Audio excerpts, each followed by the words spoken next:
তো বন্ধুরা আসসালামু আলাইকুম। তো আজকে আমি সকাল সকাল বেরিয়ে গেছি, আবারও যাচ্ছি কলকাতায় আমরা শীতের মাল তুলতে এবং নানা রকম মাল তুলবো। তো যাওয়ার পথে দেখা হলো একটা বন্ধুর সাথে, তো বন্ধুটাকে দেখতে পাচ্ছ এখানে।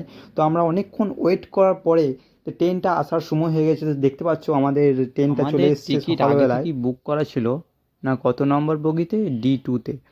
তো আমরা দেখে নেবো যে D2 ক নম্বর বগিতে তো আসছে। আমরা অনেকক্ষণ সফরে থাকার পরে আমরা হাওড়াতে নেমে গেছি। হাওড়াতে নেমে একটা প্রথমেই ছাতুর শরবত বানাতে বলি, যে একটা ছাতুর শরবত বানিয়ে দাও পুরো একবারে ঝাকাস করে। তো দেখতে পাচ্ছ আমাদের কাকাটা খুব সুন্দরভাবে ছাতুর শরবত বানিয়ে দিচ্ছে আমাদেরকে দেওয়ার জন্য, না স্পেশালভাবে। ততক্ষণে ছাতুর শরবত বানাচ্ছে, ততক্ষণে লাইক ফলো সাবস্ক্রাইব করে দিও চ্যানেলটাকে। আর যারা নতুন আছো তারা অবশ্যই ভিডিওটাকে ফুল দেখো এবং এনজয় করো যে লাইফে কী কী ঘটছে না ঘটছে। তো আমরা ততক্ষণে একটা র্যাপিডো বুক করে আমরা যাব এখন খিদিরপুরের দিকে। তো খিদিরপুরের নাকি শীতের পোশাক খুবই সুন্দর সুন্দর এবং স্টাইলিশ পাওয়া যায়। তো আমরা সেখানেই যাওয়ার জন্য রওনা দিয়ে দিয়েছি। তো ততক্ষণে তোমরা ভিউয়ের মজা নাও যে কীরকম ভিউ আসছে না আসছে। তো আমি ততক্ষণে খেয়াল করিনি যে হেলমেটের কী অবস্থা, দেখো সেফটি পিন দিয়ে আমি পড়েছি, না কোনো ভাইজার আছে না কোনো কাঁচ। তো দেখতে পাচ্ছ হেলমেটের অবস্থা খুবই শোচনীয়। তো এই হেলমেট পরে আমরা যাচ্ছি, no safety only for helmet protection and এত রাস্তা মনে হচ্ছে রাস্তা শেষই হচ্ছে না তখন থেকে।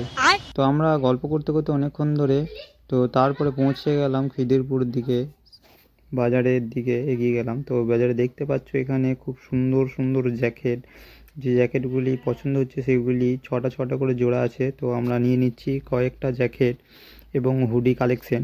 তো দেখতে পারো খুব সুন্দর সুন্দর এখানে কালেকশনগুলি, যেগুলো আমার খুবই পছন্দ হয়েছে এবং তোমাদের পছন্দ হলে অবশ্যই ভিজিট করো বন্যগ্রাম বাউল আশ্রমে, দ্য ম্যানস হাব। আরও দেখতে পারো আরও সুন্দর সুন্দর জ্যাকেট আছে, জামা আছে এবং হুডি আছে। তো দেখতে পাচ্ছ আমরা এখানে কয়েকটা জ্যাকেট পছন্দ হয়েছে সেগুলি নিয়ে নেব, আপনাদেরকেও দেখাচ্ছি একটা একটা। সে দোকানে দেখতে গেলে দোকানে আসবো এবং ভালো করে দেখাবো। তো আমাদের এখানে 3 বস্তা মাল হয়ে গেছে এবং বাইরে বেরিয়ে দেখছি যে আলুর পকোড়া বিক্রি করছে। তো আলুর পকোড়া আমরা কিনে নিচ্ছি খাওয়ার জন্য।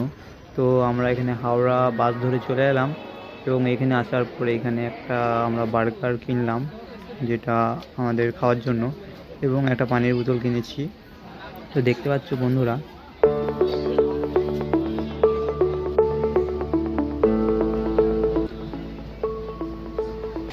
এবং গুসকারা পৌঁছে গেলাম। গুসকারাতে আশীর্বাদ বিরিয়ানি না খেলে তো আর হজম হয় না। তো এখানে আশীর্বাদ বিরিয়ানি কিনে নিয়েছি। তো 3 প্লেট বিরিয়ানি কিনে নিয়েছি এবং চাপ কিনে নিয়েছি। তো এখানেই দেখো বিরিয়ানি খাওয়ার জন্য একজন অপেক্ষায় বসে আছে, তাকে দিয়ে ভিডিওটা এখানেই শেষ করলাম। দেখা হচ্ছে নেক্সট ভিডিও।